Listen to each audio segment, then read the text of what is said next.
Hello. Hello. हाँ जी। हाँ sir, मैं शैला बात कर रही हूँ। मुझे आपका नंबर वो हाँ सुराइपुर हाँ पर हाँ एक हाँ। ग्रुप में मिला। क्या एज क्या है आपकी? तो मेरा 34 है। हाइट और वेट? 54 है मेरा हाइट, और वेट 70 है, 70। वेट में कुछ चेंजेस हुआ है पिछले 3-4 साल में? बढ़ता है कम होता है, बढ़ता है कम होता है, मतलब 70 से 72 होता है, फिर कम होता है, मतलब बढ़ता कम होता है ऐसा।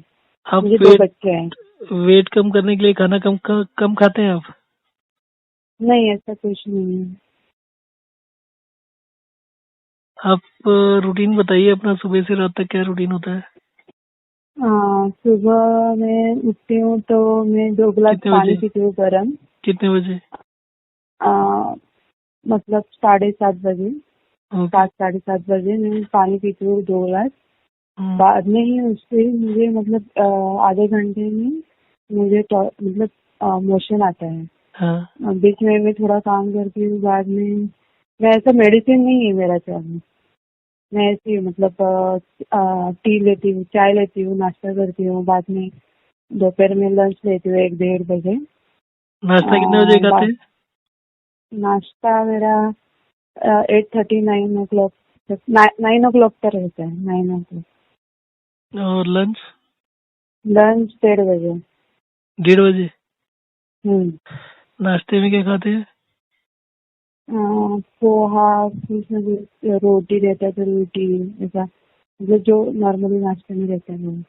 लंच में क्या लेते हैं? लंच में राइस, दाल, सब्जी, वो रोटी मैं बहुत कम खाती हूँ। रात को भी नहीं खाते? खाती मैं रोटी नहीं खाती हूँ, मुझे मतलब आदत नहीं है, और मुझे नहीं वो सूट नहीं होता है। अंदाजे से बताइए कि आप कितना रोटी के बराबर लंच में खाते हैं। अगर बाई चांस कभी रोटी खाना हो तो कितनी खा लेते हैं? 2 खाती हूँ मैं। रोटी नाश्ते में ही खाती हूँ, बाद में मैं लंच में भी नहीं लेती हूँ, और ज्यादा है तो नाश्ते में कितनी रोटी लेते हैं? 2। आप 9 बजे और 1:30 बजे के बीच में कुछ खाते पीते हैं? पानी चाय कुछ लेते हैं? हाँ, चाय होती है मेरी सुबह 2, और शाम को 2 होती है। और 2 चाय मतलब नाश्ता। 2 चाय सुबह 2 शाम का मतलब क्या है, एक साथ लेते हाँ, हैं क्या? नहीं नहीं नहीं, मतलब तो उठने के बाद, मतलब सब होने के बाद, एक तो नाश्ता करने से पहले एक चाय होती है। बाद में थोड़ा सा काम करती हूँ, तो थोड़ा सा ये होता है तो मैं और एक चाय लेती हूँ, और आप शाम हाउस को भी वाइफ है? 2 बार चाय होती है। आप हाउस हाँ, वाइफ है वर्किंग है? मैं अभी हाउस वाइफ हूँ। 2 बच्चे हैं मेरे। हाँ हाँ, वो बता दिया आपने। सोते कितने बजे? रात को हम्म। 12 12 बजे आते हैं, 12 साढ़े दिन 12। में कितना सोते हैं? दिन में दोपहर में सोए तो आधा 1 घंटा, नहीं तो नहीं सोती हूँ। हाँ, आप क्या कह रहे थे कि ब्रेकफास्ट और लंच के बीच में क्या कुछ खाते हैं क्या? चाय तो आपने सुबह ले ली। हाँ, बाद में नाश्ता किया, बाद में ऐसा मैं कुछ नहीं लेती हूँ।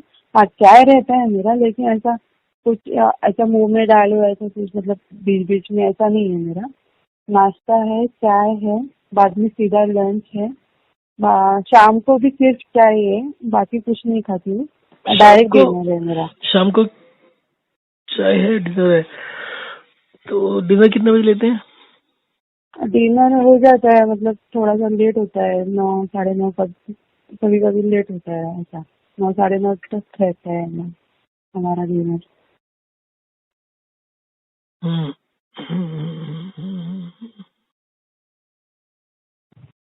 पूरे दिन में पानी कितना होता है? 2 लीटर हो जाता है। ऐसे देखे तो 2 लीटर हो जाता है, मैं खाने इतना के ये साथ नहीं कितना किया है। पानी पीते हैं? खाने के साथ कितना क्या पानी पीते क्या हैं बोलूं? खाने के साथ? खाने के साथ नहीं लेती हूँ मैं पानी, खाने के बाद थोड़ा टाइम के बाद लेती हूँ पानी। अंदाजा कितने टाइम के बाद? अ, आधा घंटा। कितना पीते हैं पानी आधे घंटे बाद? 1 गिलास। तो 4 चाय और 2 लीटर पानी। 2 लीटर उससे ज्यादा हो सकता है, मैं इतना ये नहीं किया है कभी। फिर भी मैं पानी का पोर्शन कम है मेरा, मतलब इतना नहीं है कि मेरा इतना पानी पीना है, इतना ये नहीं है। 2 मैंने गिलास तो आपकी आप वीडियो सुबह पी ले देखे हैं ना। 2 गिलास तो आप सुबह पी लेते हैं, हाँ, फिर सुबह 3 बारी सुबह खाना खाते हाँ। हैं, 3 बारी खाना खाते हैं, तीनों बारी 1-1 गिलास पानी लेते हैं आधे घंटे बाद।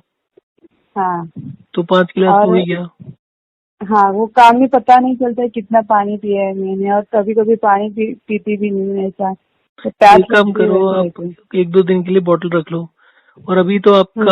अभी आपके यहाँ पर गर्मी है सर्दी है? दोनों चल रहा है, गर्मी सर्दी नहीं है, गर्मी ही आपका है। गर्मी में टेम्परेचर मई जून में कितना होता है? ये मुंबई में रहते हैं ना। मुंबई है तो मतलब आपका सर्दी गर्मी सब एक जैसा होता है? हाँ, सर्दी नहीं रहता है, ज्यादातर गर्मी रहता है। अभी तक तो सर्दी पड़ जाना चाहिए था, अभी तक नहीं है। आप एसी में रहते आ, हैं? नहीं, हम लोग एसी में रात को लगाते हैं, दिन भर कुछ भी नहीं। चलते कितना रात दिन को में? भी 2-3 घंटा ही रहता है बस। दिन में चलते कितना है? नहीं, मैं बाहर पड़ती ही नहीं, अभी कोरोना है तो पड़ती ही नहीं है। हम्म। नहीं, बाहर नहीं जाती मैं, घर पे ही। घर में कितनी जगह है, चलने लायक जगह है? 1 कितनी कम? BHK है मेरा। 1 एक्सरसाइज BHK? नहीं करती मैं, एक्सरसाइज क्या? नहीं करती मैं। नहीं, एक्सरसाइज तो नहीं चाहिए, पर आप ये 1 BHK में बरामदा होगा और ड्राइंग रूम भी है या कैसा है? हाँ, मतलब आप हॉल, एक कोने से दूसरे हॉल, कोने बेडरूम, टेरेस और किचन। चलने मतलब के लिए उनके जगह पीछे, है? बच्चों के पीछे ये चाहिए वो चाहिए, कर वो कर, मतलब अपना काम रहता है, झाड़ू पोछा, वो नहीं इतना नहीं, मेरा इतना मतलब है होता कि है। आपका चलने के लायक जगह है ना घर में? हाँ अगर आपको चलना हो तो बाहर जाने की जगह घर में चल सकते हैं। हाँ, घर में चल सकते हैं। ठीक है। आपको सोराइसिस 10 साल से है? हाँ, 10 बोला, बात 5 बोला? पक्की। 10 बोला मैंने। तो उससे पहले बिल्कुल भी नहीं था? नहीं। 10 साल पहले आप कहाँ रहते थे, वहीं रहते थे या कहीं और रहते थे? हाँ, मुंबई में। 10 साल पहले आप पानी पीते थे 2 गिलास सुबह उठकर? नहीं, ये अभी अभी चालू किए, 2 साल हो गया है ये। दो जब से आपने सुबह दो। उठकर पानी पीना शुरू किया है, तब हाँ, से आपका ये स्किन का प्रॉब्लम बढ़ा है या कम हुआ है? मैंने इतना गौर नहीं किया सर। थोड़ा एक्चुअली मेरा सोचो। मोशन का प्रॉब्लम था ना। कोई बात नहीं, सोचो, थोड़ा तो सोचो। हेलो। हाँ। हाँ, तो मेरा मोशन का प्रॉब्लम था ना सर। हम्म। तो मैंने गर्म पानी चालू किया था, तो मेरा मोशन अभी आधे घंटे में जब पानी पीती हूँ, तो मेरा मोशन आधे घंटे के बाद अच्छा होता है ऐसा। नहीं तो मेरा मोशन का बहुत प्रॉब्लम था, इसलिए कितना मैंने प्रॉब्लम गर्म था? पानी। हाँ, कितना प्रॉब्लम था? आप 1-2 दिन मिस मतलब करते थे, ज्यादा भी मिस कर जाते थे? हाँ, 2 दिन में होता था, लेकिन कभी भी होता था ऐसा, मतलब ज्यादातर, मतलब क्या बोलते हैं, एसिडिटी नहीं बोल सकती हूँ, कुछ नहीं होता था बर्पिंग? मेरा। बर्पिंग होता था? हाँ हाँ हाँ, मेरा डकार मतलब आते थे? डकार आती थी बाद में। पेट ऐसा फूला फूला लगता था, ऐसा होता था। गैसेस ज्यादा होते थे मेरे, तो अभी ज्यादा पानी गैस पीने से होता गैस था। नहीं होती? नहीं, अभी मोशन है ना मेरा नहीं, क्लियर, मोशन तो तो अभी ठीक है, गैस पर गैस नहीं। होती नहीं होती? नहीं होती? नहीं, अभी नहीं है।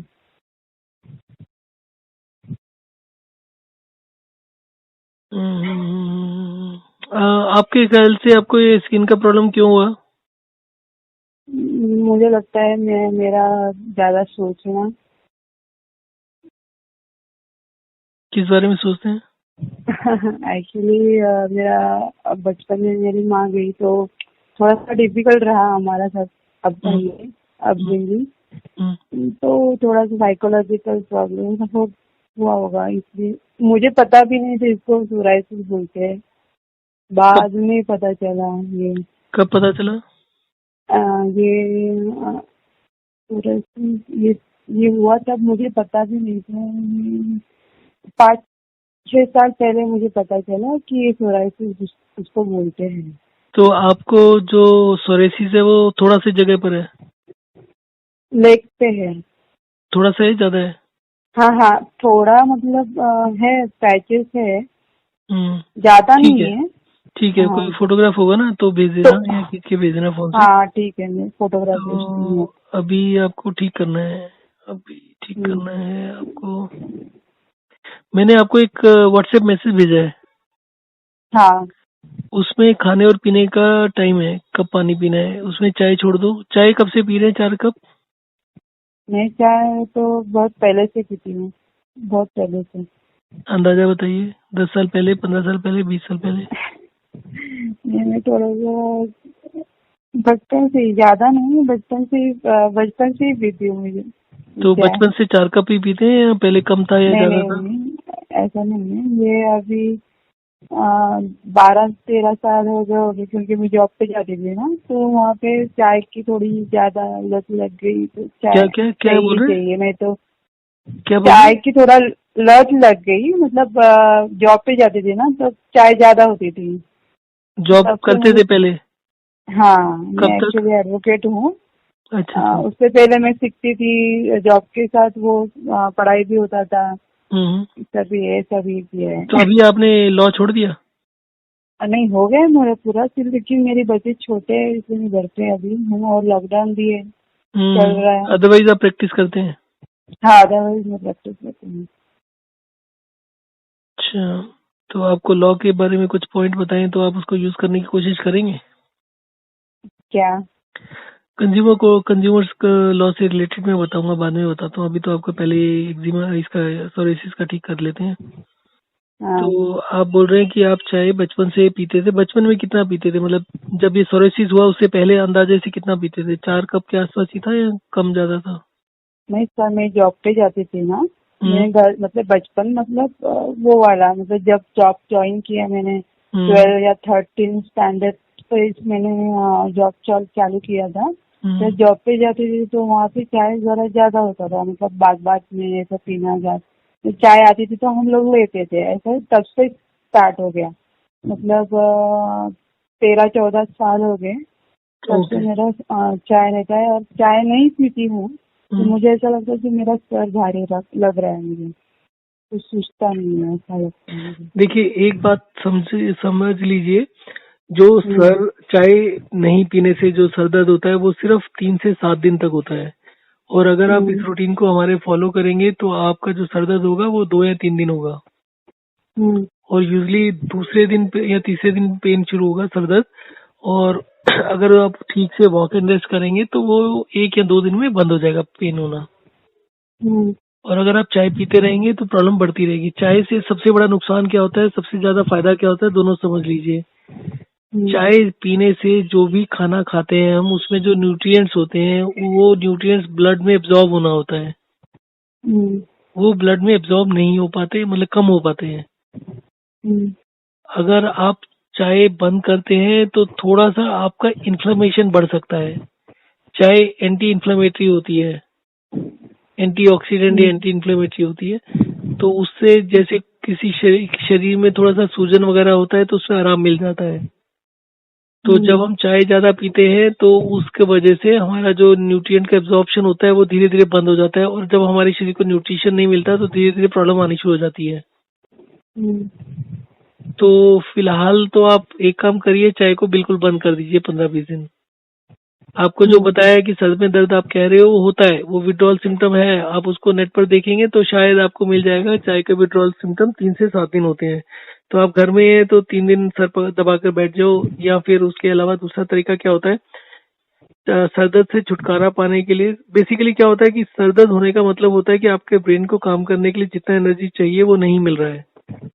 हम्म, अभी आपके शरीर में ना हर ऑर्गन में थोड़ा थोड़ा डिपॉजिट्स होता है, एनर्जी के लिए रिजर्व्स होते हैं।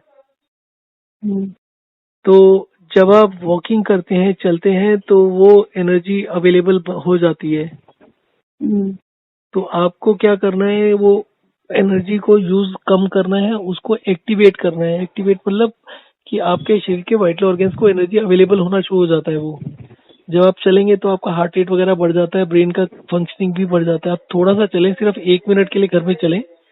1 मिनट हम्म, चलने के इमीडिएटली बाद में 5 मिनट के लिए लेट जाए। उसके बाद हम्म, फिर 1 मिनट चले और 5 मिनट लेट जाए। ऐसा करने से जैसे सर भारी होने लगता है ना, आपको पता चल जाता है थोड़ा सा पहले ही कि सर दर्द होने वाला है। तो अगर आप हम्म, 1 मिनट चलकर 5 मिनट लेट जाएंगे तो आपको 1 घंटा ऐसे करके सर दर्द ठीक हो जाएगा, यूजली ठीक हो जाएगा। अगर नहीं भी ठीक होता तो 1-2 दिन के लिए टॉलरेट कर लीजिए, मतलब ये वाला भी करते रहिए और टॉलरेट कर लीजिए। दूसरा चीज हम्म, क्या करना होता है कि जो सुबह आप 2 गिलास पानी पीते हैं उसको बंद कर दीजिए। आपका जो पेट साफ नहीं होता उसका मतलब है कि आपके पेट को काम करने के लिए जितना एनर्जी चाहिए वो नहीं मिल रहा है। हम्म, तो अगर आपके पेट को काम करने के लिए, मतलब डाइजेशन के लिए जो एनर्जी चाहिए वो नहीं मिल रहा है, तो क्या होता है, आप धीरे धीरे करके वीक हो जाएगा। जब आप खाना खा रहे हो वो आपको पच ही नहीं रहा है और उसके बाद आप पानी से उसको धकेल देते हैं। हम्म, तो तो उसका मतलब तो हुआ कि आपके खाने का कोई फायदा नहीं हुआ। तो बेसिकली हमें अच्छा, खाकर उसको निकालना नहीं होता, उसमें जो न्यूट्रिएंट्स होते हैं, उसमें जो मिनरल्स होते हैं उसको एब्जॉर्ब करना होता है ब्लड में, ताकि वो सारे शरीर में पहुंचाया जा सके। ब्लड जो होता है ट्रांसपोर्टर होता है न्यूट्रिएंट्स का, हमारे शरीर में सब जगह उस न्यूट्रिशन को देने के लिए। और जिस भी हम्म, पोर्शन में न्यूट्रिशन नहीं पहुंचेगा वो डेड होना शुरू हो जाएगा या उसमें बीमारियां शुरू हो जाएंगी। ठीक है। हम्म, हम्म, तो फिलहाल के लिए सजेशन तो एक तो चाय बंद कर दीजिए। आप लिक्विड में और क्या लेते हैं, दूध दही या कुछ? नहीं नहीं नहीं, आपका जो सिर्फ लिक्विड दूध है, वो चाय के लिए इस्तेमाल करती हूँ, नहीं। ठीक है, तो आपका चाय हो गया और पानी हो गया। उसके अलावा क्या होता है कि आपके बॉडी के अंदर जो भी इम्बेलेंसेस क्रिएट हुए होते हैं उसको ठीक करने का एक ही रास्ता है। दवाई से आप किसी भी बीमारी को कभी भी ठीक नहीं कर सकते, चाहे वो खांसी जुकाम जितना नॉर्मल हो, चाहे सर दर्द हो या कुछ भी हो। कोई भी बीमारी किसी भी दवा से कभी ठीक नहीं होती। वो शरीर अपने आप से उसको ठीक करेगा तो करेगा। आप कोई रूटीन चेंज, जैसे होता है ना कि कई लोग बोलते हैं कि जी हम तो ठीक हो गए इससे, वो किसी चीज से ठीक हम्म, नहीं होते हैं। वो अपना रूटीन चेंज हो जाता है, किसी का जगह चेंज हो जाती है, किसी का मौसम चेंज हो जाता है, तो इसलिए ठीक हो जाते हैं। कोई ना कोई और कारण होता है। तो अभी बात हो रही थी ठीक होने की। तो एक तो आपको हम्म, बताया कि आपको 1 मिनट चलना है, 5 मिनट लेटना है जब सर दर्द होने लगे या सर भारी होने लगे। हम्म, दूसरा काम ये करना है कि आपको दिन में 15 20 बारी नहीं, अभी तो स्टार्टिंग में 10 से 15 रखिए। आपको दिन में 5 मिनट के लिए चलना है और 5 मिनट के लिए लेटना है। ऐसा दिन में 15 बारी करना है। 5 मिनट के लिए चलना है, 5 मिनट के लिए सोना है, मतलब लेटना है। हाँ हाँ। तो 5 मिनट चलने से क्या होगा कि आपके शरीर में जहां भी एनर्जी का थोड़ा सा भी रिजर्व है वो एक्टिवेट होगा। 5 मिनट में आप थकेंगे नहीं। नॉर्मल तरीके से हम्म, चलना है, कुछ तेज नहीं चलना। तो उसके बाद आप 5 मिनट लेट जाएंगे तो आपके जब लेटे हुए तो फिजिकल एक्टिविटी बंद हो गई। जो आपने एक्स्ट्रा एनर्जी को एक्टिवेट किया है वो आपके वाइटल ऑर्गन्स को, ब्रेन को, हार्ट को मिलना शुरू हो जाता है। तो हार्ट को हम्म, मिलेगा तो आपका ब्लड सर्कुलेशन बेटर होगा, ब्लड सर्कुलेशन बेटर होगा तो आपका हेल्थ इंप्रूव होना शुरू हो जाएगा। आपके जो मतलब स्किन है, जैसे जहाँ पे सोराइसिस है, जब वहां पर ब्लड सर्कुलेशन होगा, ब्लड चालू होगा, तो उसका मतलब है कि वो ठीक होना शुरू हो जाएगा, हील अप होना शुरू हो जाएगा। हम्म। लेकिन तो सर ये कितना टाइम करना है दिन में? देखिए, आप खाना रोज खाते हैं, पूरी लाइफ खाते हैं, तो इसी तरीके से उस खाने में थोड़ा सा चेंज है, उसमें कोई रेस्ट्रिक्शंस नहीं है। अभी तो आपको पता नहीं कितना 10 साल में आपने बहुत बारी डॉक्टर से बात किया होगा, किसी से बात किया होगा, तो बहुत से रेस्ट्रिक्शन लगा दिया होगा, ये मत खाओ वो मत खाओ। इसमें हम्म, आपका रेस्ट्रिक्शन कोई नहीं है इसमें, बल्कि आप जितना कम खा रहे हैं, जैसे आपका 70 किलो वेट है, मेरे ख्याल से आप भी चाहेंगे कि आपका वेट 10 किलो कम हो जाए। इससे। किसी भी तरीके से 10 किलो कम करना चाहेंगे ना, थोड़ा सा ओवर वेट तो है हाँ आप। हाँ हाँ हाँ हाँ हाँ तो आप जितना हाँ, खाना कम करते जाएंगे उतना वेट आपका कम नहीं होगा, और अगर कम हो गया तो बीमारियां और लग जाएंगी। बराबर है, ये तो बात आपको है। दूसरा काम ये करना होता है, खाने को इंक्रीज करना है। जब आप चाय को बंद करोगे तो चाय हम्म, जितना जगह लेती है उतना ही जगह कुछ खाना एक्स्ट्रा खाना लगेंगे आप धीरे धीरे। ठीक है, जब आप खाना एक्स्ट्रा मतलब खाएंगे तो इम्प्रूव होगा। तो उससे हाँ, तो आपका जो वेट होता है वो यूजली पानी के वेट की वजह से बढ़ता है, आपके शरीर में पानी जमा होने लगता है।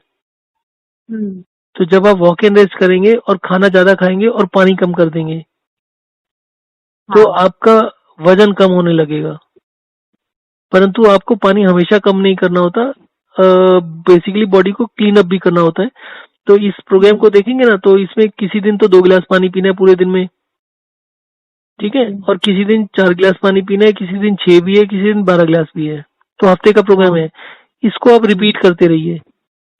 ठीक है। हाँ जब आप ठीक भी हाँ हो जाएंगे तो उसके बाद क्या होता है, ठीक होने के बाद कि जैसे लिखा है ना, इसे पहले दिन इतना पियो, दूसरे दिन इतना पियो, तो वो दिन आपस में आगे पीछे कर सकते हैं आप। पानी को हमेशा हाँ कम ज्यादा करना है। परंतु ये नहीं हाँ है कि अगर मंडे का लिखा हुआ है कि 2 गिलास पीना है तो 2 ही पीना है। आप कहीं पार्टी में जा रहे हैं, आपका 6 या 8 पीने का मूड आ गया तो 6-8 पी लीजिए, हाँ अगले दिन कम कर लीजिए। समझ रहे बात को? अच्छा, मतलब इसको हाँ हाँ एज इट इज फॉलो करना जरूरी नहीं है। जैसा लिखा हुआ है उसके हम्म, हिसाब से आगे पीछे कर सकते हैं। किसी दिन कम पी लिया, किसी दिन ज्यादा पी लिया, अच्छा तो उतना करना तो मुश्किल नहीं है। हाँ। उसके अलावा 5 मिनट वॉक करना है, 5 मिनट रेस्ट करना है। जब आप कोर्ट जाते हैं तो इतना तो हो ही जाता है। एक कोर्ट से दूसरी कोर्ट जाएंगे, वहां पर जाके बैठ जाएंगे, नहीं नहीं, जजमेंट अभी सुनेंगे। अभी तो नहीं जा रही हाँ, हूँ, कोई मतलब बात नहीं, अभी तब तो तक घर में नहीं। कर लीजिए। जब आप काम पर जाएंगे तो उस समय अपने आप से हो जाएगा। हाँ तो लेकिन मैं वो पूछ रही हूँ सर, ये अभी आपने बोला 5 मिनट चलना है, 5 मिनट गिरना है, ऐसा कितना टाइम, मतलब दिन में पंद्रह कितनी बारी बार करना है? 10 से 15 बारी करना है दिन में। 2-3 बारी सुबह उठ के कर लो, लगातार कर लो 2-3 बारी सुबह। तो 5 मिनट चले, 5 मिनट लेटे। जैसे आप 7:30 उठते हैं, आज 7 बजे उठ जाइए, आधा घंटा कर लीजिए। 5 मिनट चले, हाँ पाँच हाँ मिनट लेटे, फिर 5 मिनट चले, 5 मिनट लेटे। ऐसी 3 बारी सोने हाँ से पहले कर लो। उससे क्या होगा, नींद की क्वालिटी इंप्रूव हो जाएगी। बराबर है। तो नींद का क्वालिटी इंप्रूव होगा, पेट अपने आप से साफ होने लगेगा सुबह। अब आप हम्म इतनी चाय पीते हैं तो जब आप चाय बंद करेंगे तो आपको कॉन्स्टिपेशन बढ़ेगा तेजी से। चाय क्या हम्म करता है, चाय एक लेयर बना देता है अंदर जहाँ की न्यूट्रिशन नहीं जा पाए। तो बेसिकली आप एक तरीके से समझे कि आपके इंटेस्टाइन से ना, जो खाने को न्यूट्रिशन को एब्जॉर्ब करना है, वो स्लेट की तरह हो गया। वो खाना फिसलता है वहां से। तो धीरे धीरे आपका वीकनेस बढ़ जाएगा। हम्म, दूसरा चीज, नॉर्मली इससे क्या होता है कि इससे वीकनेस बढ़ता है तो जो पीरियड साइकिल होता है वो भी चेंज हो जाता है। अभी पीरियड भी चेंज हो जाएंगे? अभी नहीं, अभी आपके पीरियड्स का कैसा है? एकदम नॉर्मल है? 28 डेज है या कम ज्यादा? हाँ, नहीं नॉर्मल है, जितना 4 दिन में रहता है उतना ही। नहीं, वो तो 4 दिन तो रहता है, बट 28 डेज का साइकिल है या 25 का या 30 का है? मतलब एक साइकिल अभी, मतलब जितना अभी 28 को आया है, तो नेक्स्ट टाइम मेरा 26 को आएगा, नहीं तो 25 को आएगा, ऐसा रहता है। 28 को आया है तो 26 को आएगा, तो इसका मतलब 28 डेज का साइकिल हो गया। और हाँ कभी 31 2 दिन। का महीना हुआ तो मतलब एकदम एक्यूरेट 28 डेज है आपका। हाँ और आपको पेन वगैरह भी नहीं होता? कभी मिस भी नहीं किया आपने? नहीं नहीं, अभी मेरा पेन होता है ना, लेकिन सर मेरा ये लास्ट 2 मंथ से है ना, 2 या 3 मंथ से हम्म। इतना पेन ही नहीं हुआ, मतलब मुझे पता ही नहीं चला ये 3 मंथ से। नहीं तो हम्म। मेरा बहुत सारा पेन रहता है, बॉडी पेन भी ज्यादा रहता है, लेकिन ये लास्ट 3 मंथ से मुझे पता नहीं चला क्यों ऐसा तो हुआ लास्ट 3 मंथ करके। से आपने क्या चेंज किया है? कुछ भी नहीं चेंज किया, मुझे ही पता नहीं है ऐसा, मतलब कभी आया मुझे पता नहीं चला। जो पीरियड्स रहते हैं उस दिन में भी मुझे, मतलब ऐसा कुछ भी नहीं लग रहा था कि मेरा कुछ दुख रहा, मतलब पेन हो रहा है, बॉडी पेन। मुझे पता नहीं है क्या। आपको कभी भी, आपने कभी मिस नहीं किया, मतलब बचपन से लेकर जब से चालू है आज तक कभी मिस नहीं हुआ? नहीं मिस नहीं किया, लेकिन मेरा बॉडी पेन ज्यादा रहता था। कितने दिन रहता था? 1 दिन, 2 दिन? बॉडी पेन नहीं, पीरियड रिलेटेड पेन। जब मतलब आने वाला है ना, तो हम्म। मुझे 2 हफ्ते भर में ही ऐसे चालू हो जाता है कि मेरा इतना बॉडी पेन चालू होता है। ये अच्छा, 1 हफ्ता तक दर्द रहता है? हाँ मतलब उसके पहले से ही, मतलब आने से पहले ही मुझे चालू होता है पेन। और मेरा 4 दिन रहता है, तो तीसरे चौथे दिन बंद होता है, लेकिन पहले हफ्ते से ही चालू होता है कि मेरा, मतलब मुझे मैं समझ जाती हूँ कि मेरा आने वाला है ऐसा। अच्छा, ये सुना नहीं कभी वैसे। नहीं, मेरा ये हफ्ते नहीं पहले सुना से कि ही आपका चालू होता ये है। जो प्रॉब्लम है, आपने कुछ भी चेंज नहीं किया और आपका बंद हो गया। बंद होने का वैसे मतलब नहीं। एक वन नहीं, मेरा उसका ऑब्जर्वेशन ये है, लास्ट जो है गणपति से ही मैं देख रही थी, मतलब मुझे पता भी नहीं चला आया है मेरा। एक्चुअली पहले से ही मेरा बॉडी पेन हफ्ते भर पहले मेरा बॉडी पेन चालू होता है, लेकिन ये लास्ट 3 मंथ से मुझे बॉडी पेन नहीं है। हाँ, तो उसका मतलब क्या होता है कि देखिए, मुझे ज्यादा नहीं मालूम है, बट एक बार ही किसी पेशेंट के लिए देख रहे थे, तो उसका क्या था, उसका इरेगुलर पीरियड था, पीरियड्स कम मतलब जल्दी या लेट हो रहा था। तो जब इसका ये खाने पीने का साइकिल चेंज करते हैं ना, तो वो एकदम रेगुलेट हो जाता है, 28 डेज के आसपास हो जाता है। ठीक है। तो उसके बाद उसका कंप्लेंट आया कि उसको ब्रेस्ट पेन होने लगा। तो उसका इंटरनेट पे ढूंढा, तो उसमें ये था कि जब भी पीरियड साइकिल चेंज होती है तो पेन होता है। तो वो थोड़े दिनों के बाद ठीक हो जाता है, एक दो पीरियड के बाद में, जब भी आपका हाँ साइकिल। वैसा होता है मेरा भी, लेकिन ये मैं बोल रही हूँ ना, ये 2-3 महीने से ऐसा हाँ, चल रहा तो है। वही मैं अंदाजा लगाने की कोशिश कर रहा हूँ कि what can it indicate. It can also indicate pre mature menopause, मतलब आने हाँ वाले कुछ टाइम में, 2-4 महीने में, 6 महीने में वो प्रॉब्लम्स भी हो सकता है आपका। जब ये पेन नहीं हुआ है तो आपका जो ब्लीडिंग वगैरह होता है वो पहले से कम था या ज्यादा था? नहीं, जितना रहता है उतना ही रहता है। चलिए एनीवे, इस टॉपिक को भी छोड़ देते हैं, जो होगा बाद में देखेंगे। वैसे भी नहीं, एक्चुअली मेनोपॉज क्या रहता है तो मुझे पता नहीं है। इन एज ग्रुप 45 से 50 वीमेन में पीरियड्स बंद हो जाते हैं। अच्छा। आपको मालूम नहीं है? नहीं नहीं, ये बंद होते हैं, लेकिन इसको मोनोपॉज बोलते हैं, ये पता ओके नहीं। ओके, ठीक है। वो 45 to 50 होता है एक नॉर्मल एवरेज जो लेकिन पीरियड। उनका इरेगुलर रहता है ना? नहीं नहीं, इरेगुलर नहीं रहता, 45-50 के बीच में बंद हो जाता है। बंद होता है मतलब उनको पहले से पता चलता है कि उनका बंद होने वाला है, मतलब इरेगुलर हो नहीं जाता नहीं है उनका। नहीं नहीं, ऐसा नहीं है। मतलब आप ये कह सकते हैं कि 95% पॉपुलेशन जो दुनिया की है उसमें 45 to 50 की एज में बंद हो जाते हैं पीरियड्स। धीरे धीरे करके बंद होते हैं, और जब बंद होते हैं तो कुछ बॉडी में चेंजेस होते हैं, हार्मोनल चेंजेस होते हैं, जैसे जो इरिटेशन होता है, जो बिहेवियरल चेंजेस होता है, कुछ जो एंजाइटी कह लीजिए या जो पैनिक करने का होता है वो बढ़ जाता है।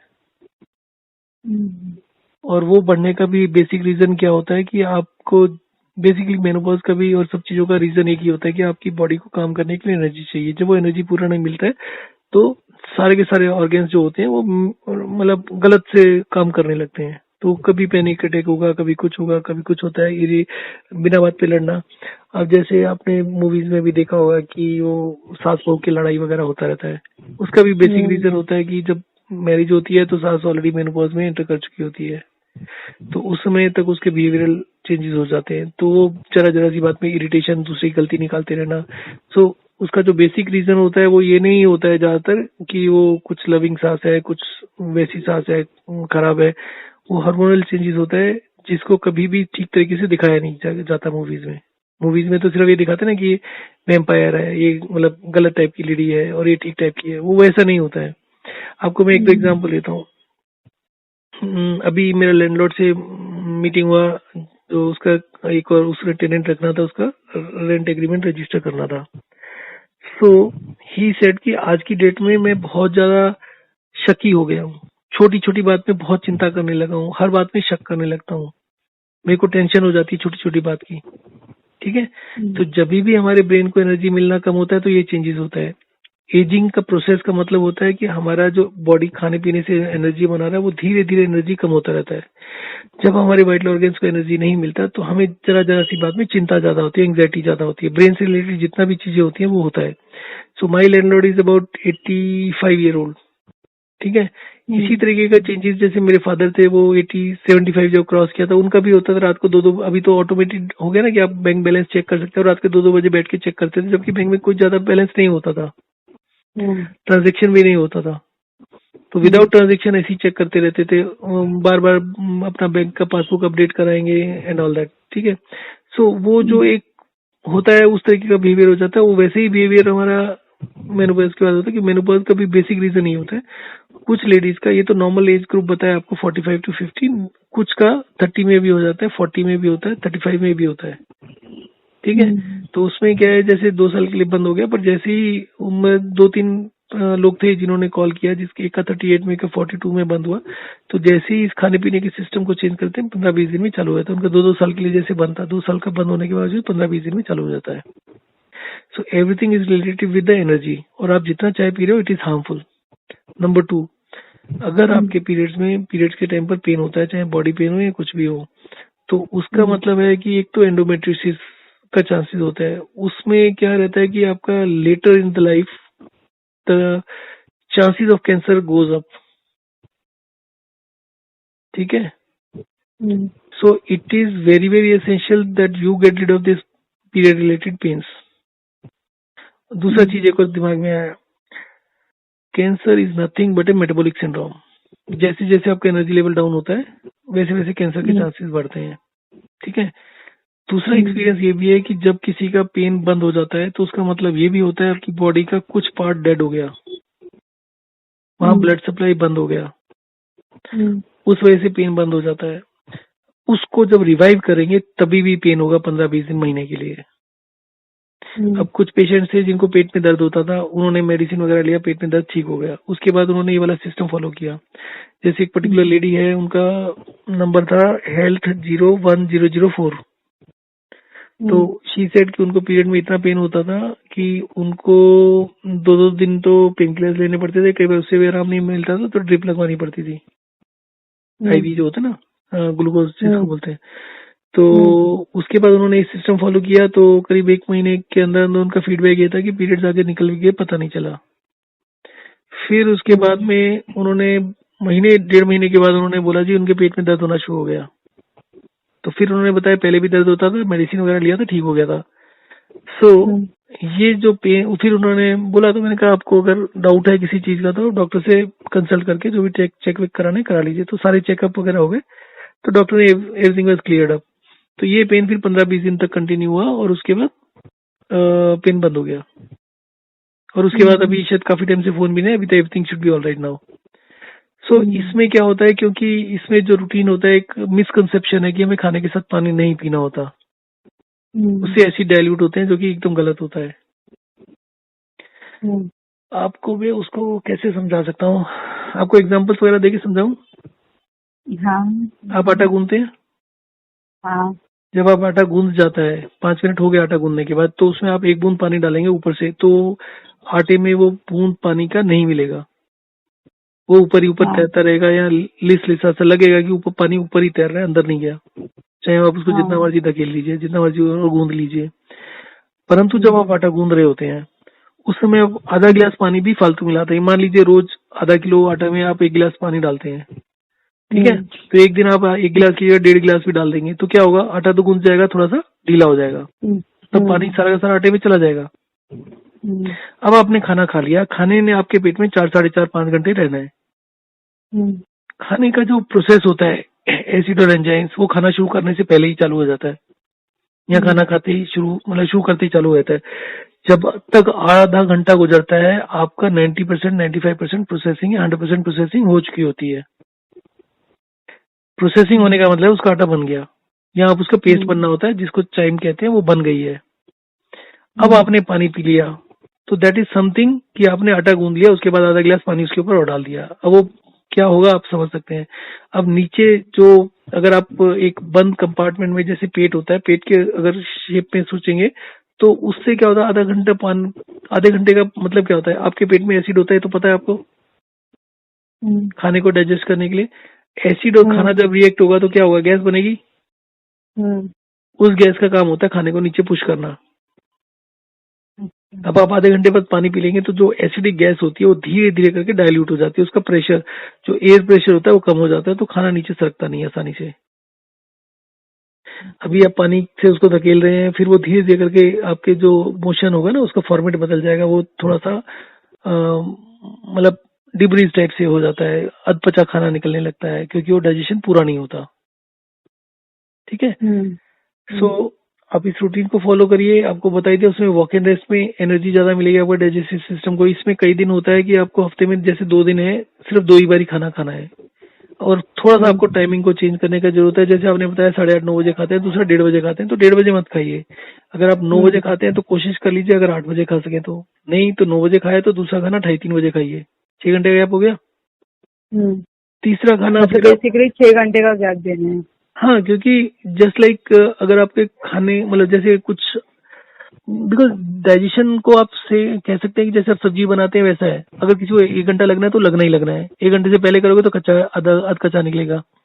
तो अगर आपके खाने के डाइजेस्टिव सिस्टम का टाइम 6 घंटे या 5 घंटे है, आप उसको 3 घंटे बाद दूसरा खाना लगा दोगे तो पहला भी नहीं होगा, दूसरा भी ठीक से नहीं पचेगा. आप 1:30 बजे खाना खाते हैं, फिर 9 साढ़े 9 बजे खाते हैं, तो इसका गैप ज्यादा हो गया, 8 साढ़े 8 घंटे हो गया। ठीक है। अब क्या होता है, कुछ जो ओवरऑल क्या होता है, जब आपका डाइजेशन बिगड़ने लगता है तो आपका प्रॉब्लम वहां भी आ जाता है। क्या बोलते हैं, डाइजेशन बिगड़ा तो आपका मेटाबॉलिक सिस्टम ही स्लो हो जाता है। जो आपका खाना चल रहा होता है ना पेट में, इंटेस्टाइन्स में, वो स्लो हो जाता है। तो कई बार हमें ज्यादा टाइम भी देना चाहिए। तो इसमें हफ्ते में 2 दिन का प्रोविजन ये है कि हफ्ते में 2 दिन सिर्फ 2 बार ही खाना खाओ, और 8 घंटे का गैप रखो। 6 घंटे की जगह एक बारी 9-10 बजे खा लो सुबह, और एक बारी शाम को 6 बजे खा लो। तो उससे क्या होता है कि आपका जो डाइजेस्टिव सिस्टम का जो एनर्जी काम करने का तरीका होता है, तो वो मैकेनिकल मूवमेंट्स है। तो आप जितनी बार खाना खाओगे, आपके पेट को मूव करना पड़ेगा, आपके इंटेस्टाइन्स को भी खाने को पुश करने के लिए एफर्ट करना पड़ता है, आपके लार्ज इंटेस्टाइन को भी एफर्ट करना पड़ता है। तो इस सब में एनर्जी लगता है। पूरे दिन में जितना आप खाना खाते हैं उससे जो एनर्जी बनती है, करीब 6-7-8% एनर्जी लगता है एक बारी में। तो अगर आप 3 बारी की जगह 2 बारी खाओगे तो वो एनर्जी बच जाएगी।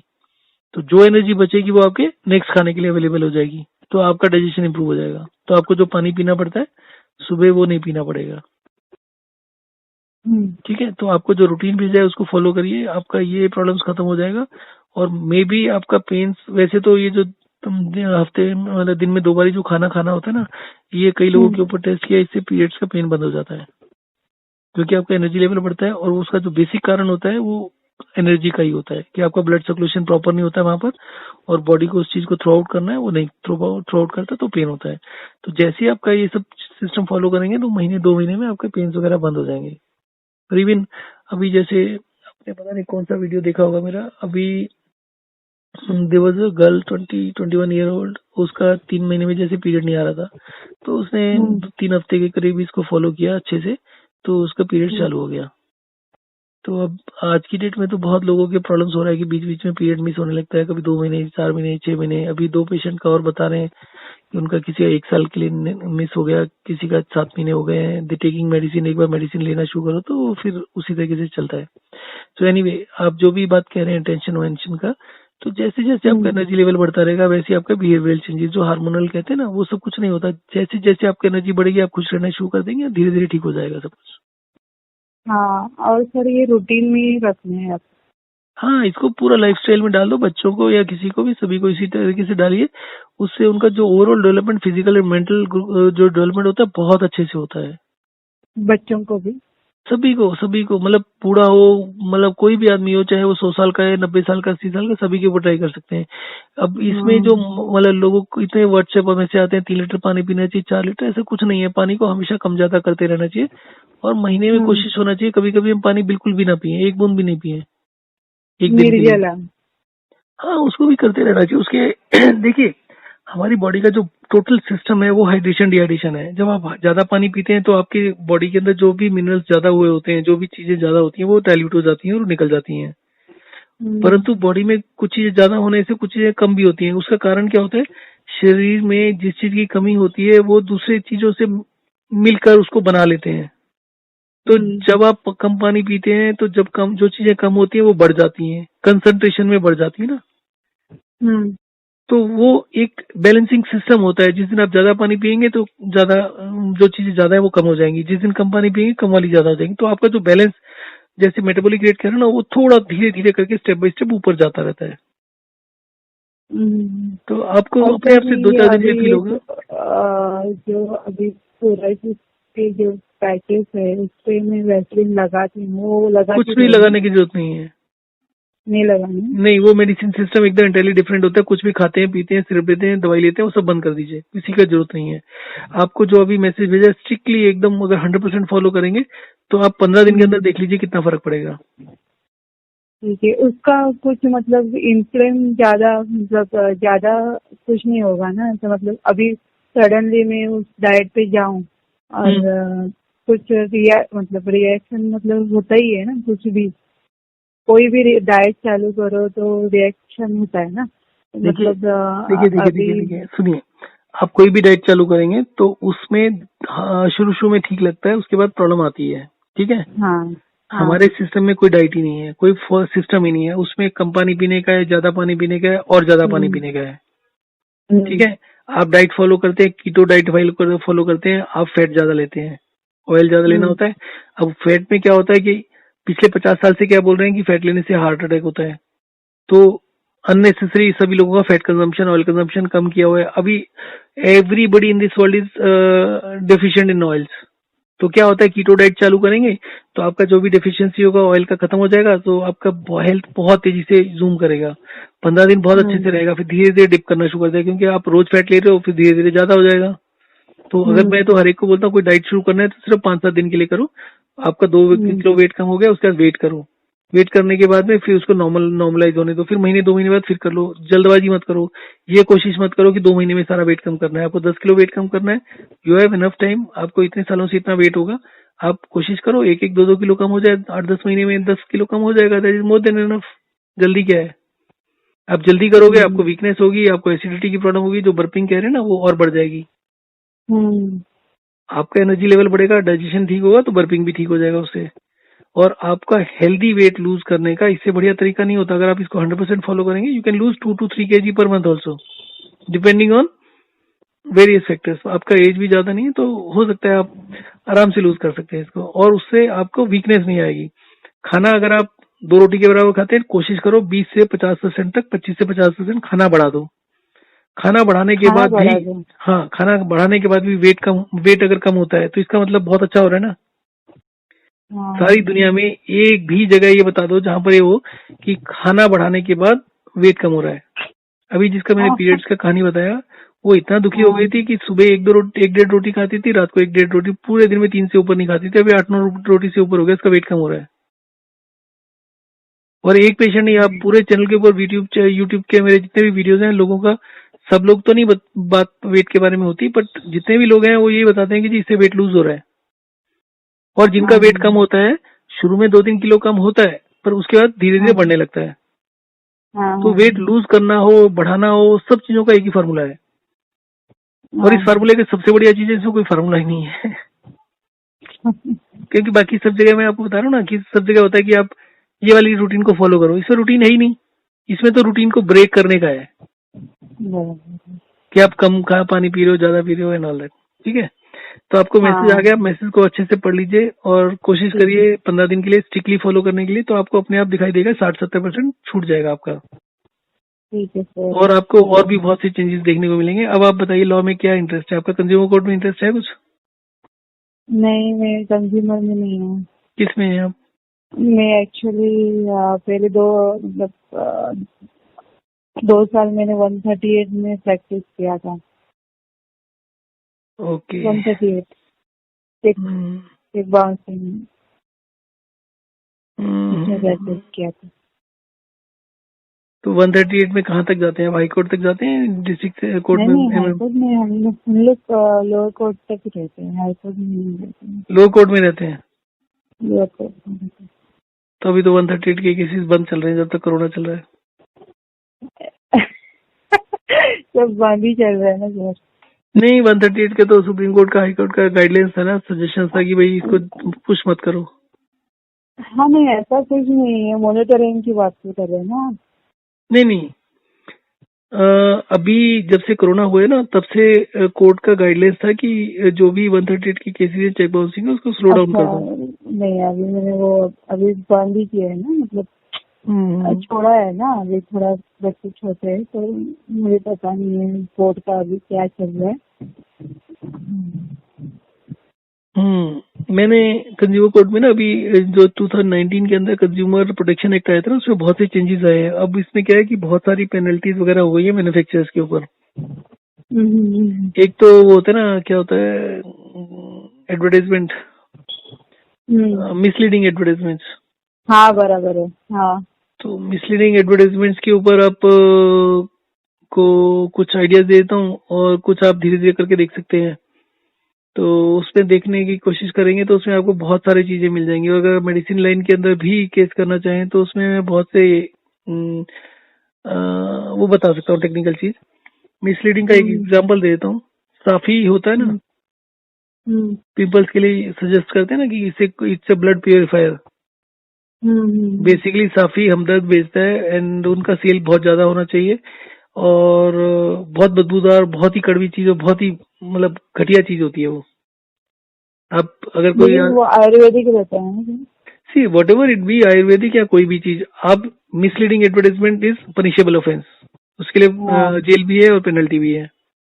बरोबर। अगर आप क्लेम करते हैं कि ब्लड प्योरीफाई करता है मेडिसिन हम्म, साफी, तो हम्म, आपको कम से कम जो चीज बताना है वो ये कि आपने इसके ऊपर एक्सपेरिमेंट किया और आपको पता चल गया कि ये ब्लड प्योरीफाई करता है। आपको एक आदमी दो आदमी किसी पर एक वो करना पड़ेगा ना एक्सपेरिमेंट। हम्म, एक्सपेरिमेंट करने से पहले आपको क्या चाहिए, आपके पास डेफिनेशन होना चाहिए कि प्योर ब्लड किसको कहते हैं, तभी तो आप मेजर करेंगे ना कि प्योर हुआ या नहीं हुआ। बरोबर। There is no definition of pure blood, hmm, so you can not compare, so you can not claim. तो मिसलीडिंग हो गया। हम्म, मैंने साफी पिया, मुझे बहुत पिंपल्स होता था यंग एज में, हम्म, मैंने बहुत साफी पिया, बॉटल्स की बॉटल्स खत्म कर दी, कुछ फायदा नहीं होता, पेट का सत्यानाश हो जाता है, हेल्थ पूरी खराब हो जाती है और स्किन में 1% भी फर्क नहीं पड़ता। अब कोई भी ये one cure for all disease जो हमारा सिस्टम है उसको फॉलो करेंगे, शुरू में उसके पिंपल्स कम ज्यादा होते रहेंगे।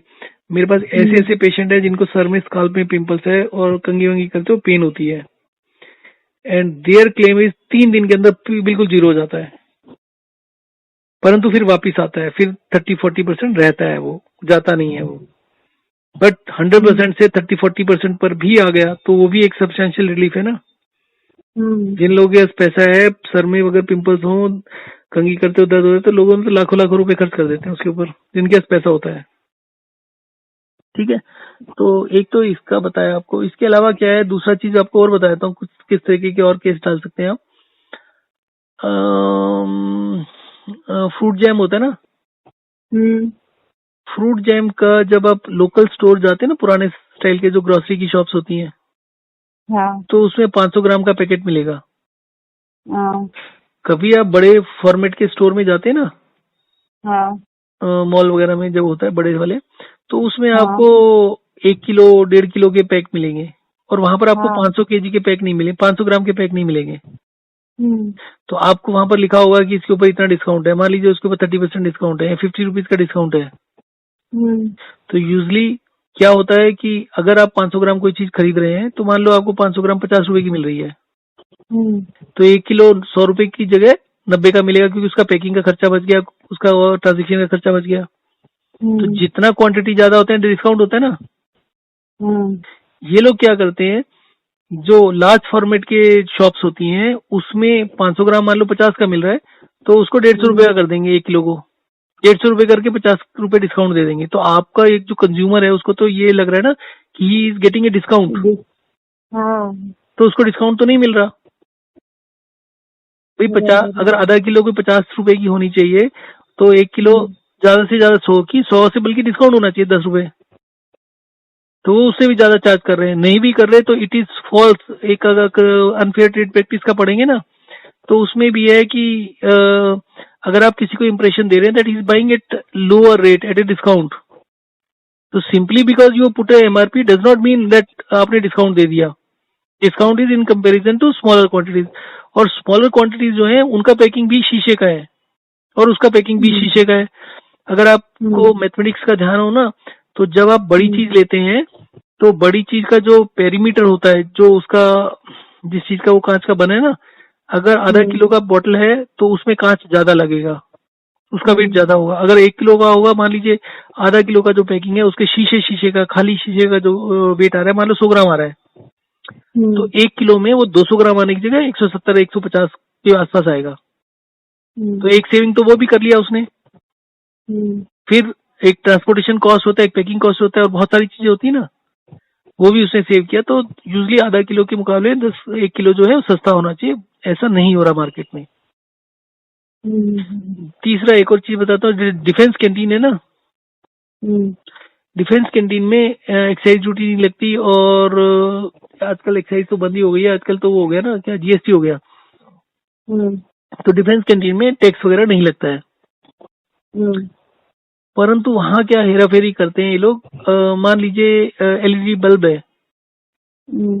एलईडी बल्ब का जो एमआरपी होता है उसको बहुत ज्यादा बढ़ा देते हैं, 200 रुपए कर दिया। लोकल मार्केट में जाएंगे तो 80 रुपए का मिल रहा है। वही चीज जब डिफेंस कैंटीन में जाके लेते हो तो 200 रुपए पर वो होता है, उसके ऊपर टैक्स का रिबेट हो जाता है, तो वो करके 120 रुपए का बेचते हैं।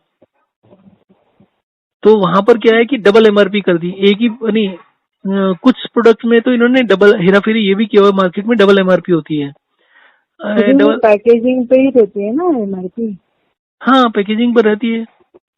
नहीं पर तो वो आपको, कैसे चेंज कर सकते हैं, मतलब नहीं नहीं, दो, मार्केट उसमें दो एग्जांपल्स हैं, दो एग्जांपल्स हैं, मैं दोनों बता देता हूँ। एक एग्जांपल तो है कि जो मार्केट में सेलिंग प्राइस है एमआरपी उससे बहुत ज्यादा दे देते हैं। मान लीजिए कोई चीज 80 रुपए की बिक रही है, ठीक है, आपने उसके ऊपर एमआरपी दे दिया 150 का, तो जो मार्केट में, ओपन मार्केट में मिल रही है 80 रुपए की, उसके ऊपर भी 150 का एमआरपी है, और जो डिफेंस कैंटीन में मिल रही है उसके ऊपर भी 150 का एमआरपी है, ठीक है। तो अब इसमें गड़बड़ क्या है कि डिफेंस कैंटीन वाला क्या करेगा, उसमें से एक्साइज ड्यूटी वगैरह कम करके 120 रुपए, मतलब जीएसटी कम करके 120 रुपए का बेच देगा, जबकि वो चीज ओपन मार्केट में ऑलरेडी 80 रुपए की बिक रही है। तो वो एमआरपी फॉल्स एमआरपी है, ठीक है। तो एक्साइज जहां पर डिफेंस कैंटीन में बिकता है, तो वो एक, ये ऑलरेडी मैं मतलब ये सब चीजें मैं कर चुका हूँ ऑलरेडी। तो ये उसमें दूसरा अनफेयर ट्रेड प्रैक्टिस है कि आप डिफेंस के लोगों को ये बोलकर कि you are reducing the price because of the taxes, they are not reducing the prices, but market से भी महंगा मिल रहा है उनको। एक दूसरे तरीके का फ्रॉड होता है, उसमें क्या करते हैं, पैकिंग चेंज कर देते हैं। जैसे आज से बहुत साल पहले मैंने एक केस डाला था ब्रिटानिया कंपनी के ऊपर। उसमें क्या था, हाँ, उसमें क्या था कि एक बिस्किट था जिसका ओपन मार्केट में जो पैकिंग था उसके ऊपर एमआरपी जो था, उसके ऊपर 18 रुपीज का एमआरपी था। Same amount of biscuits and different packing is available in the defense canteen with an MRP of 25 rupees, ठीक है। अब डिफेंस कैंटीन में टैक्सेस नहीं लगता, तो वो टैक्सेस को माइनस करके 25 वाला जो चीज है वो उन्होंने 18 रुपए कुछ पैसे में बेच दिया, जबकि ओपन मार्केट में उस चीज की एमआरपी ही 18 रुपए है, ठीक है। तो आई filed the case in the consumer court that this is unfair trade practice, और इन्होंने डिफेंस कैंटीन में जितने भी करोड़ रुपए का बेचा है उतने के हिसाब से 25 और 18 का डिफरेंस के हिसाब से इसको कंज्यूमर वेलफेयर फंड में ट्रांसफर कर दिया जाए। सो कंपनी ने उसमें क्या प्ली लिया, कंपनी ने प्ली लिया कि बिकॉज दोनों प्रोडक्ट्स का जो पैकेजिंग है वो अलग है, तो बोथ आर डिफरेंट प्रोडक्ट्स, और जब दोनों चीज डिफरेंट प्रोडक्ट्स है तो हम एमआरपी को कंपेयर नहीं कर सकते उसको, ठीक है। नाउ माय आर्ग्यूमेंट वाज कि if you are selling two products then you should sell both the products in the open market as well as in the defense market, defense canteen। भाई अगर आप कहते हैं कि one packaging is better than the other one, वो जो claim था वो गलत क्लेम था, कोई पैकेजिंग बेटर नहीं था। पर अगर आप दो पैकिंग रख रहे हैं तो एक पैकिंग ही क्यों बेच रहे हैं डिफेंस कैंटीन में। मान लीजिए कि जैसे कि defence people want to buy a better product, ठीक है, देन हु सेज कि ओपन मार्केट में बेटर नहीं चाहिए, तो आप ओपन मार्केट में भी दोनों बेचो ना, 18 का भी बेचो, 25 का भी बेचो। तो if you not doing it, तो इसका मतलब है आपने डिफेंस कैंटीन में सेटिंग करा हुआ है, सिर्फ और सिर्फ पैकिंग चेंज करके, उस पैकिंग का खर्चा 10 पैसे भी नहीं था, और there is no reason for increasing the price. दूसरा चीज है डिफेंस कैंटीन में आप परचेज, जो जैसे एक दुकानदार होता है वो कितना परचेज कर लेगा, 4 पैकेट 6 पैकेट, मतलब जो कार्टन होते हैं 4-6 कार्टन खरीदेगा। डिफेंस कैंटीन में जब डील होता है तो उसमें तो ट्रक लोड के हिसाब से डील होता है, तो that should be cheaper by that means also, क्योंकि वो बल्क में खरीदते हैं, ठीक है। तो इस तरीके का और भी बहुत सा फ्रॉड होता है डिफेंस कैंटीन और इसमें लोकल में, बट आप जैसे जैसे देखेंगे इसमें बहुत सारा अनफेयर ट्रेड प्रैक्टिस मिल जाएगा। और अगर आप मेडिसिन लाइन में जाएंगे तो मेडिसिन के जितने भी क्लेम्स हैं वो सारे गलत हैं, that can be scientifically proved, it can be scientifically proved कि आने वाले 1 करोड़ साल के अंदर भी there will be no medicine for any disease. ये जितना भी heart disease, diabetes, blood pressure बोल रहे हैं ना, सब फ्रॉड है।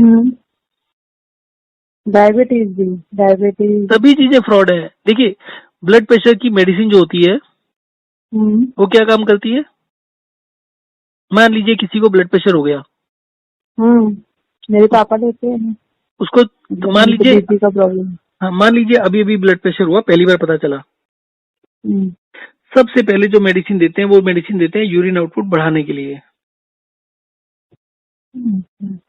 यूरिन आउटपुट बढ़ाने से ब्लड प्रेशर कम हो जाता है। यूरिन आउटपुट बढ़ाने का मतलब है कि आपके शरीर में ज्यादा फ्लूइड था उसको कम कर रहे हैं। अगर पेशाब ज्यादा आ रहा है तो फ्लूइड को ही कम कर रहे हैं ना। तो क्या आप पानी पीना कम करके अपने शरीर का फ्लूइड को कम नहीं कर सकते? पहले तो आपको बोलो कि आप 5 लीटर पानी पी लो, फिर कह लो कि अब ये दवाई खा लो, इससे 2 लीटर पानी निकल जाएगा। इसका क्या मतलब हुआ? तो जो हमारा हाइड्रेशन डिहाइड्रेशन है, जो इसको फॉलो करेगा उसको कभी जिंदगी में ब्लड प्रेशर नहीं होगा, क्योंकि इसमें पानी को कम ज्यादा करते रहना है। तो कम ज्यादा करते रहोगे, ना कमी होगी ना ज्यादा होगा।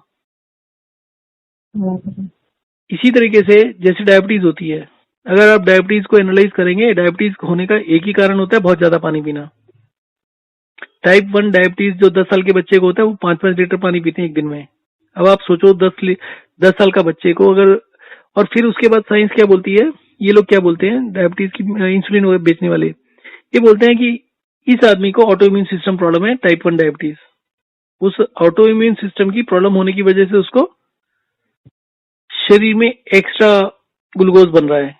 उस एक्स्ट्रा ग्लूकोज को निकालने के लिए पेशाब ज्यादा आ रहा है। तो क्या बोलते हैं, अगर एक आदमी बार बार पेशाब करने जा रहा है तो इसका मतलब है कि उसको शुगर हाई है, और उस शुगर को निकालने के लिए शरीर ज्यादा से ज्यादा पेशाब करने के लिए उसको वर्क कर रहा है, और उसको और ज्यादा पानी पीना चाहिए ताकि उसको डिहाइड्रेशन नहीं हो। ठीक है। परंतु कोई भी आदमी दुनिया का ज्यादा पानी पिएगा तो उसको तो बार बार पेशाब आएगा। आप 2 लीटर पीते हो, कल 5 लीटर पीना शुरू करोगे तो बार बार बाथरूम नहीं जाना पड़ेगा। जबकि वो बोलते हैं कि नहीं, वो उसको शुगर ज्यादा हो रहा था इसलिए बार बार पेशाब करना पड़ रहा है। मैंने साइंटिफिकली लेकिन सर वो डायबिटीज में वो डाइट में ऐसा राइस लेना कंपल्सरी, मतलब ये राइस नहीं लेते हैं क्या खाने में? सबसे पहली बात तो हम बात कर रहे हैं कि डायबिटीज होती क्यों है। डायबिटीज का कोई भी कनेक्शन कार्बोहाइड्रेट से नहीं है। शुगर लेने से या कार्बोहाइड्रेट लेने से डायबिटीज नहीं होती। ठीक है। जो लोग ये क्लेम करते हैं कि राइस खाने से कम हो जाती है, कुछ लोग ये भी क्लेम करते हैं कि नहीं, राइस नहीं खाते हैं। हाँ, राइस नहीं खाते, राइस लेने से बढ़ जाती है। ठीक है।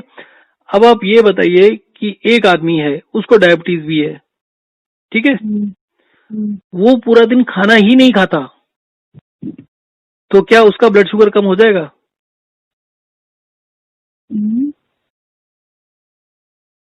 अगर आप खाना नहीं खाओगे तो कार्बोहाइड्रेट नहीं मिलेगा, कुछ भी नहीं मिलेगा।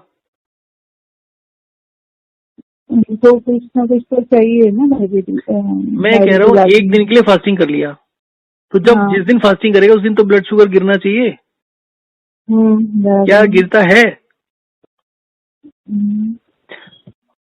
सभी को बोला है कि हमारा पेनक्रियाज होता है जो कि डायबिटीज का मेन कारण होता है, पेनक्रियाज काम करना बंद कर देता है। पेनक्रियाज में सिर्फ इंसुलिन रिलीज करने का सिस्टम है। Pancreas does not control the blood sugar, blood sugar is controlled by the liver. Liver में 1/2 kg के करीब हाईली कंसंट्रेटेड ग्लूकोज होता है। बॉडी में ब्लड में जब भी ग्लूकोज की कमी होती है तो लीवर रिलीज करता है। मैंने एक वीडियो बना रखा है जिसमें ये बहुत क्लियरली प्रूव होता है कि पानी ज्यादा पीने से डायबिटीज होती है। और जितना भी पेशेंट है मैं उसको बोलता हूँ पानी कम कर दो। 8 लीटर पानी पीता है कोई, उसको 4 लीटर पर ले आते हैं, उसका ब्लड शुगर आधा हो जाता है।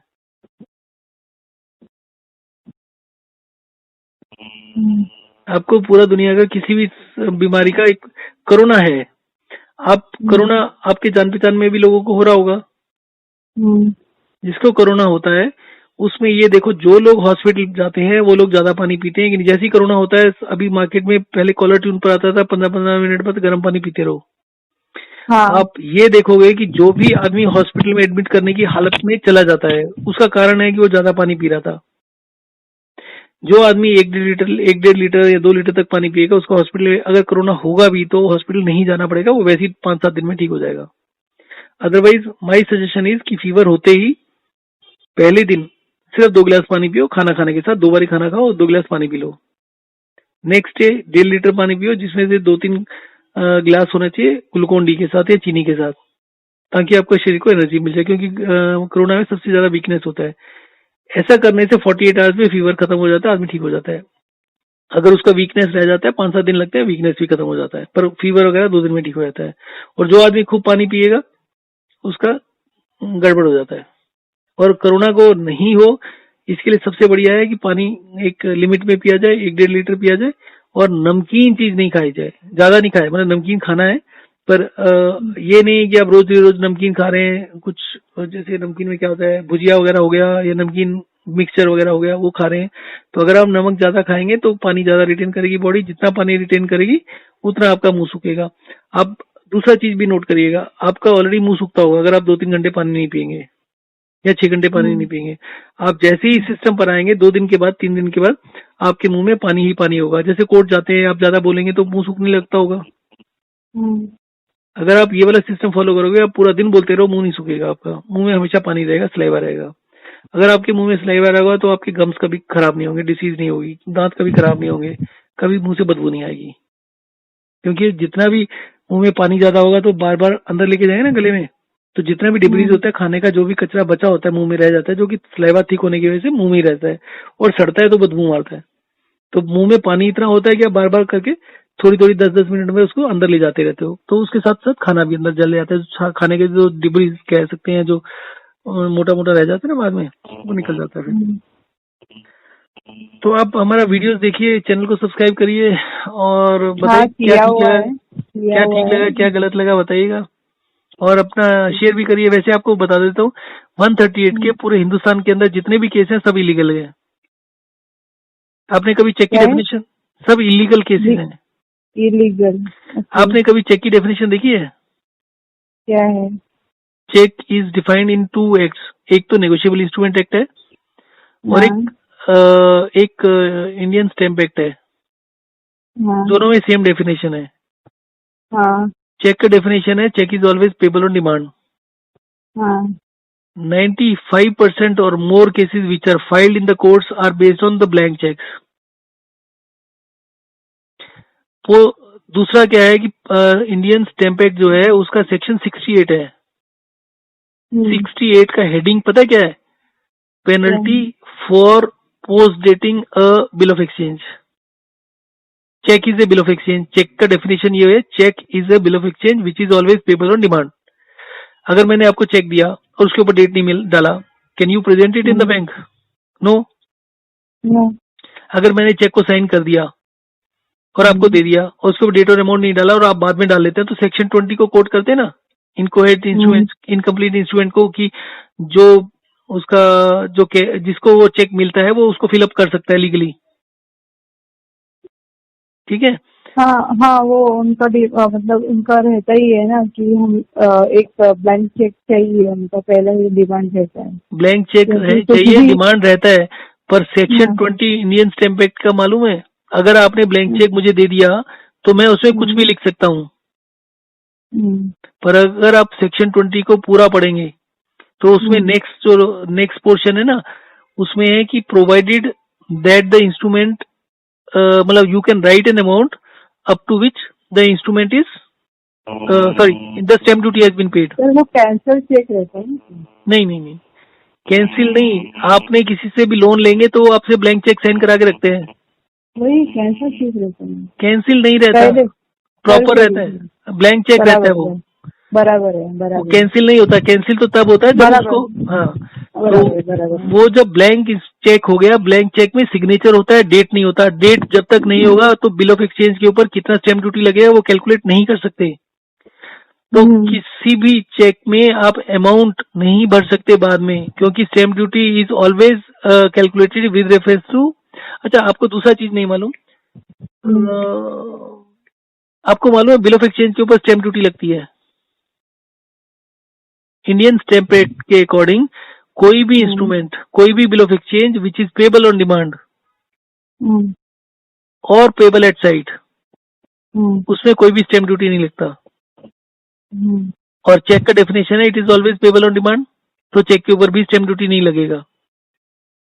परंतु अगर आपने चेक आज साइन कर दिया परंतु डेट उसके बाद डाली जाएगी तो वो पोस्ट डेटेड चेक हो जाएगा, विच इज पनिशेबल ऑफेंस। आप इस चीज को ऐसे समझिए, एक नेगोशिएबल इंस्ट्रूमेंट है जो कि 3 महीने बाद पेबल है, हम्म, अगर वो 3 महीने बाद पेबल है तो डिपेंडिंग ऑन कितने पीरियड के बाद पेबल है उसके ऊपर स्टैम्प ड्यूटी है। परंतु अगर आप हम्म, नेगोशिएबल इंस्ट्रूमेंट में डेट नहीं डालोगे और वो आदमी 3 महीने के बाद की डेट डाल लेगा तो उसके ऊपर हम्म, स्टैम्प ड्यूटी नहीं देना पड़ेगा ना, क्योंकि 3 महीने के बाद तो it is payable on demand. Hmm, तो उसका स्टैम्प ड्यूटी इवेट कर लिया ना उसने। कोई हम्म, स्टैम्प ड्यूटी इवेट ना कर पाए इसके लिए सेक्शन बनाया गया था, और उस सेक्शन को जबरदस्ती तोड़ मरोड़ के गरीब लोगों को प्रॉब्लम कर रहे हैं। अभी बैंक क्या करते हैं, I have lot of cases. इसमें क्या है कि मान लीजिए आप बैंक में काम करते हो, ठीक है।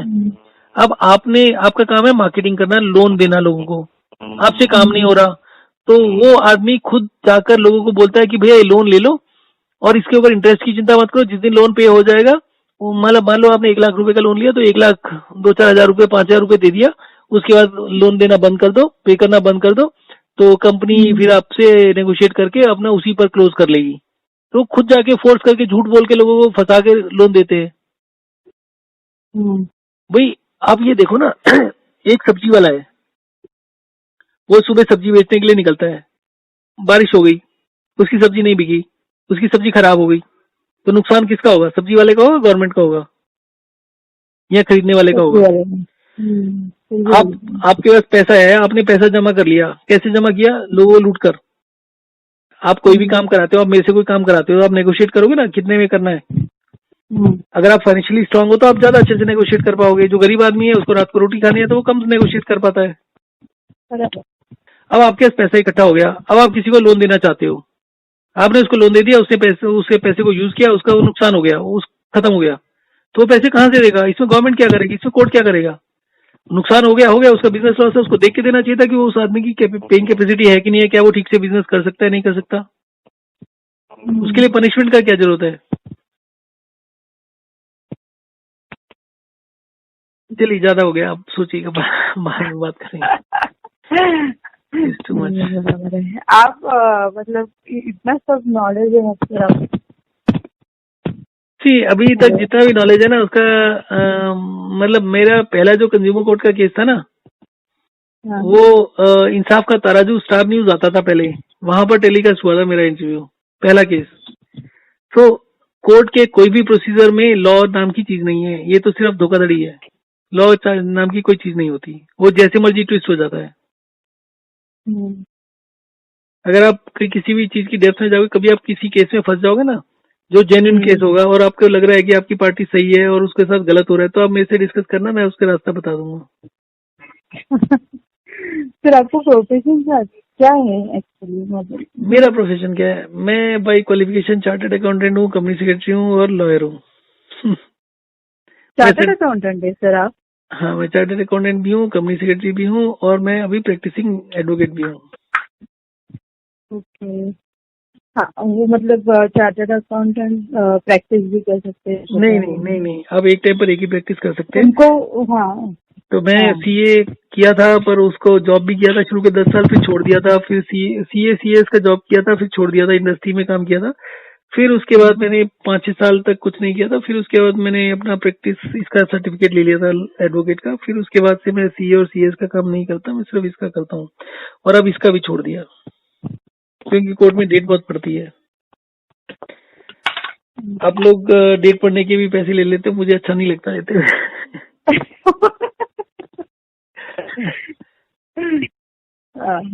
मतलब कोई वो तो न्याय तो जस्टिस को तो किसी को मिलता नहीं, बस पैसे देने पड़ जाते हैं। देखिए आप एक चीज बताइए, आप एडवोकेट हो, normally an advocate is not suppose to say that I am specialist in 138 case, normally it is prohibited. आप एडवोकेट एक्ट देखो, रूल्स देखो, उसमें मना किया हुआ है। You are suppose to deal with each kind of case. बराबर है। नाउ लेकिन क्या है सर ना, नहीं, एक मिनट रुक जाओ। I am not talking about this now. जो जजेस होते हैं इनकी पोस्टिंग होती रहती है, कभी कुछ केस डील करना है, कभी कुछ करना है, कभी कुछ करना है। मान लीजिए जैसे मेरे पास एक पार्टी है, उस पार्टी ने एक क्रिमिनल केस डाला एक पार्टी के ऊपर, ठीक है। उसने जो क्रिमिनल केस डाला वो एकदम सही था, पर दूसरी पार्टी के ऊपर उसके चेक पड़े हुए थे। उसने वो चेक प्रेजेंट करके 138 का केस भी डाल दिया, रिकवरी का केस भी डाल दिया, और उसने टोटल 2 केस, हाँ 2 केस तो ये डाल दिए। अब उसके इसका उसे रिश्वत दे के अपने फेवर में जजमेंट ले लिया। अब उसके जो क्रिमिनल केस उसने डाला था उसका तो कुछ हो नहीं रहा, ये डिसाइड हो गया। अब इसको हाई कोर्ट भी जाना पड़ा, सुप्रीम कोर्ट भी जाना पड़ गया। अब अल्टीमेटली एक ही केस के 5 केस हो गए, 5 केस अलग अलग जगह अलग अलग कोर्ट में चल रहे हैं। अब इस सारे केसेस के अंदर जो एविडेंस है सब सेम है, जो फैक्ट्स है सब सेम है। तो इसके 5 केस चला के 5 कोर्टों का टाइम खराब हो रहा है। एक ही जज के सामने क्यों नहीं लगा देते? क्या उसको सारे लॉज नहीं आते? Advocate is suppose to know each and everything. और इन लोगों के पास इतने रिसोर्सेज होते हैं, इनके पास असिस्टेंट होते हैं, सब कुछ होता है। और तो और ये इनको कुछ नहीं आता तो एडवोकेट से पूछ लेते हैं कोर्ट के अंदर ही खड़े होकर जजेस। तो ये एक आदमी को एक ही केस के बारे में 6-6 केस क्यों डालने पड़ते हैं? वो तो अन्याय है ना। अभी गरीब आदमी है, गरीब आदमी 6-6 केस के लिए अपने एडवोकेट को कहाँ से फीस देगा? और मैं ऐसे बहुत सारे केस बता देता हूँ आपके। 138 में भी बहुत कॉम्प्लिकेशन हो जाती है। जैसे मैं केस करता हूँ तो आई गो टू हाई कोर्ट और सुप्रीम कोर्ट ऑल्सो, तो उसमें बहुत मतलब इस तरीके से मल्टीप्लिसिटी ऑफ केसेस बढ़ जाते हैं। और आपका सबसे बड़ी बात है एविडेंस तो एक ही है ना। आप एक ही एविडेंस को 4 कोर्ट में 5 कोर्ट में दे रहे हो, उससे क्या फायदा होगा? एक ही चीज के आर्ग्यू कर रहे हो 5 कोर्ट में। उसको पता होना चाहिए ना कि डिफरेंट डिफरेंट एक्ट्स में क्या होना चाहिए। तो एक सब्जेक्ट मैटर के ऊपर एक ही केस होना चाहिए। जितनी भी फाइलें बनती है एक ही कोर्ट में मूव हो जाना चाहिए। एक ही कोर्ट के अंदर आपके 2 चेक बाउंस हो गए, 2 केस फाइल हो गए, 2 फाइलें हो गई, उसके ऊपर सेम स्टेटमेंट आ रहा है क्योंकि ट्रांजेक्शन सेम था। 2 बारी एविडेंस होगा, 2 बारी प्रिंट होगा, दोनों फाइलों में अलग अलग लगता है। ऐसा होता नहीं होता? क्या रहता है, एक तो ज्यूरिसडिक्शन रहता है, बराबर है? नहीं, सेम ज्यूरिसडिक्शन है, सेम ज्यूरिसडिक्शन है, सेम जज है, सेम एवरीथिंग। एक ही कोर्ट में 2 फाइलें पड़ी है। एक ही कोर्ट में, हाँ, क्योंकि उनका चेक नंबर देखा जाता है, बाकी क्या उनका ट्रांजैक्शन देखा जाता है और अलग सबका ट्रांजैक्शन एक है। मान लो मेरा एक ट्रांजैक्शन था, मैंने लोन लिया, मैंने लोन के 2 चेक दे दिए, दोनों चेक अलग अलग डेट में बाउंस हुए, दोनों की 2 फाइलें बन गई। अब मेरा स्टेटमेंट तो एक है, मेरा एविडेंस तो एक है, सब कुछ एक है ना। तो उसको 2 फाइल में क्यों चलाया जा रहा है? क्यों कागज को बढ़ाया जा रहा है? चलिए कोई बात नहीं, आप देखिएगा। अभी आपका जो जुडिशियल सिस्टम है ना, this is the worst in the world. और ये आगे आगे और खराब होगा। Ultimately this whole system will have to be scrapped. ठीक है जी, आप इसको फॉलो करिए।